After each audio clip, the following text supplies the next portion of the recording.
الله أكبر الله أكبر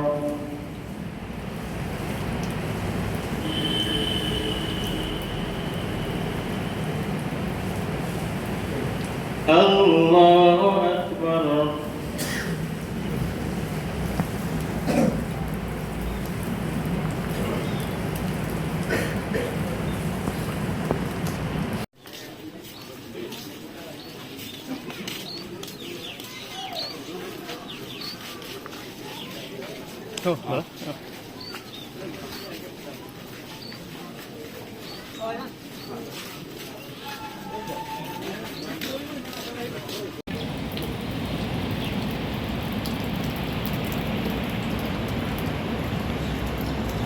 الله أكبر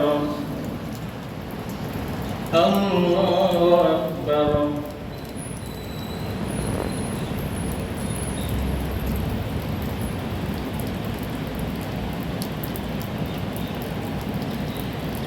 الله أكبر الرحمن الرحيم مالك يوم الدين إياك نعبد وإياك نستعين اهدنا الصراط المستقيم صراط الذين أنعمت عليهم غير المغضوب عليهم ولا الضالين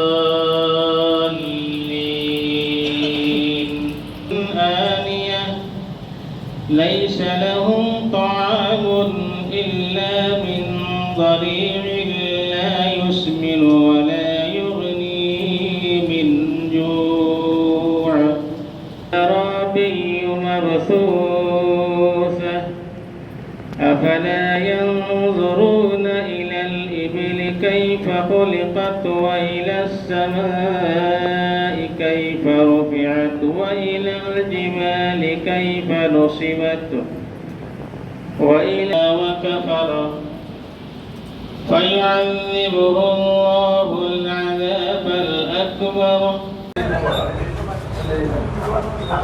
ঈদ উল জুহা আমি আল্লাহ পাক রব্বুল আলামিনের বিশ্ব মানব জাতির কারণে এটা খুশির দিন প্রত্যেক দিন হিসাবে আমাক দান কৰিছে। এই দিনত আমি আল্লাহৰ নামাজ পঢ়োঁ, শুক্ৰিয়া আদায় কৰোঁ আৰু ৰাইজৰ এজনে আনজনৰ লগত খুশি ফূৰ্তি মিলা প্ৰীতি এইটো আমি দেখোঁ। এইটো আমাৰ ইছলাম ধৰ্মৰ এটা হুকুম, সেইটো আমি পালন কৰোঁ। আল্লাহ পাক ৰব্বুল আলামিনে আমি সকলোকে একত্ৰিত হৈ আৰু মিলিত হৈ গোটেই মানৱ জাতি একেলগে থকাৰ তৌফিক দান কৰক, সেই বুলি মই আশা কৰিলোঁ। আজিৰ এই শুভ মুহূৰ্ত যিটো পবিত্ৰ ঈদ উল জুহাৰ যিটো শুভ মুহূৰ্ত, ইয়াত আমি গোটেই বিশ্ববাসীলৈ ইয়াৰ শান্তি সমৃদ্ধি বজাই ৰখাৰ কাৰণে ইয়াত দোৱা হৈছে ইনশাআল্লাহ। আৰু এই ঈদ উল জুহা আমি যেন সম্প্ৰীতি যিটো আছে সকলোৱে যেন সমানে ভালকৈ পৰিচালনা কৰি লৈ যাব পাৰোঁ, হয় নহয়, শান্তিৰ আমাৰ বিশ্বত শান্তি হয় তাৰে আমি কামনা কৰিছোঁ। আৰু গোটেই বিশ্ববাসীলৈ আমাৰ এই ঈদ উল জুহাৰ আজি যিটো সমূহীয়া দোৱা হৈছে, এই দোৱাত সকলো কাৰণে ইয়াত দোৱা কৰা হৈছে।